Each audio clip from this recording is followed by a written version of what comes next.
ഇതര സംസ്ഥാനക്കാരനായ ഉദ്യോഗസ്ഥനെ നിയമിച്ചതിലൂടെ ഇടുക്കി അയ്യപ്പൻകോവിൽ പോസ്റ്റ് ഓഫീസിന്റെ പ്രവർത്തനം താളം തെറ്റുന്നുവെന്ന് പരാതി. പോസ്റ്റ് മാസ്റ്ററായി ഹിന്ദി മാത്രം അറിയുന്ന ഉദ്യോഗസ്ഥനെത്തിയതോടെയാണ് സേവനങ്ങൾ അവതാളത്തിലായത്. പ്രശ്നപരിഹാരമുണ്ടാക്കണമെന്നാണ് നാട്ടുകാരുടെ ആവശ്യം. തോട്ടം തൊഴിലാളികളടക്കമുള്ള സാധാരണക്കാർ തിങ്ങിപ്പാർക്കുന്ന പ്രദേശമാണ് അയ്യപ്പൻകോവിൽ. ഇവിടെയാണ് ഹിന്ദി മാത്രം അറിയാവുന്ന പോസ്റ്റ് മാസ്റ്ററെ നിയമിച്ചിരിക്കുന്നത്. ഉപ്പുതറ പോസ്റ്റ് മാസ്റ്റർ അയ്യപ്പൻകോവിലിന് സ്ഥലമാറ്റത്തിന് അപേക്ഷിച്ചിരുന്നെങ്കിലും പരിഗണിക്കാതെയാണ് ഇതര സംസ്ഥാനക്കാരനെ നിയമിച്ചതെന്നും നാട്ടുകാർ പറയുന്നു. പോസ്റ്റ് ഓഫീസിലെത്തുന്നവർക്ക് പരസ്പരം ആശയവിനിമയം നടത്താനാകാത്ത സാഹചര്യവും നിലവിലുണ്ട്.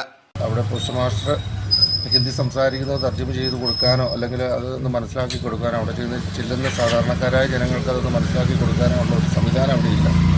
അതിനാൽ ഈ ഉണ്ടാകുന്ന ബുദ്ധിമുട്ടുകൾ സാധാരണക്കാർക്കുണ്ടാകുന്ന ബുദ്ധിമുട്ടുകൾ അനവധിയാണ്. അതിൽ ഒരു മാറ്റം വരുത്താനായിട്ട് വേണ്ടപ്പെട്ടവർ ശ്രദ്ധിക്കണം എന്നുള്ള കാര്യം പ്രത്യേകം ഓർമ്മിപ്പിക്കുകയാണ്. ഓഫീസിലെ താൽക്കാലിക ജീവനക്കാർക്ക് ഹിന്ദി വശമില്ലാത്തതും പ്രതിസന്ധിയാണ്.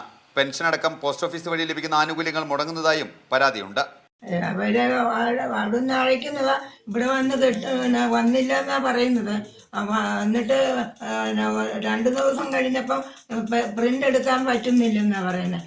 അന്നേരം ശനിയാഴ്ച വരെ ഞാൻ ചോദിച്ചു. അന്നേരവും പറഞ്ഞു പ്രിന്റ് എടുക്കാൻ പറ്റുന്നില്ല, തിങ്കളാഴ്ച ചൊവ്വാഴ്ചയോ ഓട്ടെന്ന്. ഒരു ജീവനക്കാരൻ മാത്രമുള്ള ഓഫീസുകളിൽ ഇതര ഭാഷക്കാരെ നിയമിക്കാൻ പാടില്ലെന്നിരിക്കെയാണ് അയ്യപ്പൻകോവിലിൽ ഹിന്ദിക്കാരനെ നിയമിച്ചിരിക്കുന്നതെന്നാണ് ആക്ഷേപം. പ്രശ്നപരിഹാരം ഉണ്ടാക്കണമെന്നാണ് നാട്ടുകാരുടെ ആവശ്യം. മീഡിയ 1 ഇടുക്കി.